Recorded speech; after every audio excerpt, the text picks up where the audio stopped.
Hello and welcome everyone to Focus Prep Current Affairs.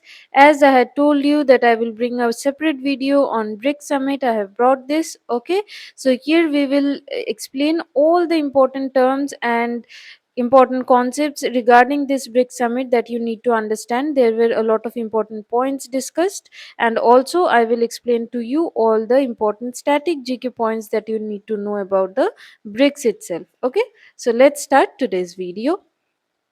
Now see what the news was. The news is that the 16th BRICS summit has taken place in Kazan in Russia, and BRICS has expanded its membership.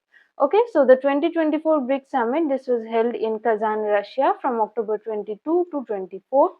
Okay, and this summit has marked the inclusion of Egypt, Ethiopia, Iran and UAE following their invitation in 2023 summit. So they were invited and now they have been included in the BRICS organization: Egypt, Ethiopia, Iran, and UAE. You have to remember these four names, okay?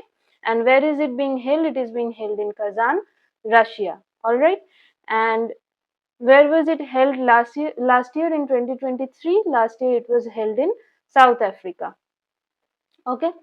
This is not so important, but sometimes questions are asked. Okay, so South Africa, this was where it was held last year, and this year it is being held in Russia. Okay, now what was the theme for this year? The theme was strengthening multilateralism for fair global development and security. What is multilateralism? Multilateralism is that, in this, era of globalization, there is dependency, right, of all the nations on each other. There is economic dependency, there is social dependency. COVID showed very clearly, right, that we are dependent globally on each other, right? So to strengthen this multilateralism, this global integration, that is the dependence of one country on the other, this global dependence, this multilateralism, okay, of various countries, this they want to strengthen, and for fair global development and security. This was the theme. Now look, a few important things took place in this BRICS summit. Okay, first of all, BRICS Pay was introduced as a new payment system offering an alternative to the SWIFT for the international transactions among the member nations of the member nations means member nations of the BRICS, right? So BRICS Pay was introduced. This is an important point. And why? To offer an alternative to SWIFT. What is SWIFT? SWIFT stands for the Society for Worldwide Interbank Financial Telecommunication. Okay, so if I want to write it, it will be Society for Worldwide Interbank, Worldwide Interbank Financial Telecommunication, Interbank Financial Telecommunication. Okay, telecommunication. Okay. So, what is the SWIFT system? The SWIFT system is basically a global financial messaging network. Okay, like you use different kind of apps like WhatsApp and others to send messages. So, globally between the various banks, financial messages, important financial data, financial informations, these are exchanged through the SWIFT system. Okay, this is a secure exchange, electronic information exchange system, so that securely, without any breach, these Indian different banks, these international banks, they can send the important information to each other. Okay, so now not to replace but to just bring a different alternative for the BRICS member nations, this BRICS Pay have been introduced. Okay, now let's see the next point. The Kazan Declaration. Why Kazan Declaration? This BRICS summit, this was held in Kazan. So the Kazan Declaration, this called for the reforms in the United Nations and supported the Palestine's full UN membership under the two-state solution. Now, Palestine is not a full-time member of United Nations. So this year's summit, it has called for a full-time, membership of the Palestine in the United Nations. And see over here, one term this is mentioned, that under the two-state solution. What is this two-state solution? This is related to the Israel-Palestine conflict. The Israel-Palestine conflict has been going on. It has been going on since 1948 only. Okay, sometimes it peaks, sometimes it is a in a form of peace. But mostly the conflict has continued. Okay, so to resolve this conflict, various dialogues have taken place, various solutions have been put forward. One of these solution is the two-state solution. What does this two-state solution suggest? It suggests to give Palestine the right of a country. So many, these United Nation countries, United Nations have many members. It has like around 193 members, right?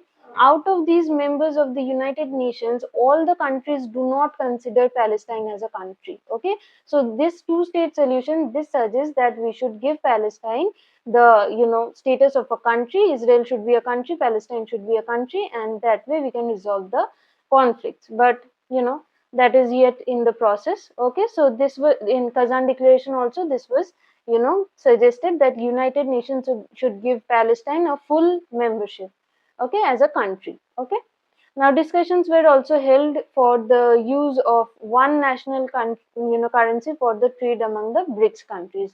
So this was another point of discussion, that all the countries, all the BRICS member countries, they should use one national currency for all the trades to ease the trade process. Okay, so now about BRICS, we have also mentioned a lot of information. Now see about BRICS. Okay, BRICS, what is the full form of BRICS? What are the countries? Brazil, Russia, India, China and South Africa. So this is what BRICS stands for. BRICS is an acronym. There is a difference between acronym and abbreviation. If you don't know, find out. Okay, so BRICS is comprising of the 5 major emerging countries. Again, this term emerging countries, so they are emerging in the market, in the global market. So they are developing very fast, their economy is growing very fast, so they are emerging economies. Okay, Brazil, Russia, India, China and South Africa.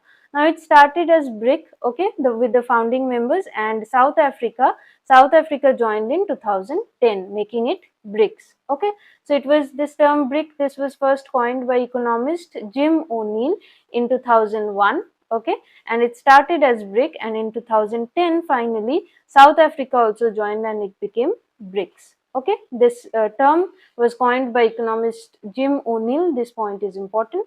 Now the first official BRIC meeting, this took place in 2006 at the UNGA, that is the United Nations General Assembly. Okay, and as BRICS, as after South Africa joined as BRICS, the first BRICS summit, this was held in Russia in 2009. Okay, now the BRICS headquarter, it is located in Shanghai. The headquarters are very important for all international organizations, and also the national institutions and their headquarters are also important. So BRICS headquartered in Shanghai in China. BRICS now consists of 10 member countries. So Brazil, Russia, India, China, South Africa, they were already members, and recently we read in the recent summit, Iran, Egypt, Ethiopia and UAE has joined in, and also Saudi Arabia is a member of BRICS. Okay, so BRICS now have 10 member countries. The founding countries are Brazil, Russia, India and China. Then South Africa joined in 2010, and these Iran, Egypt, Ethiopia, UAE, they joined in this 16th BRICS summit held in Russia. Clear? Everything I hope about this BRICS is clear to you. Okay, remember all this point, the headquarter where this is taking place now, where the summit was taking place in 2023, everything I have explained in this video. Okay, thank you everyone.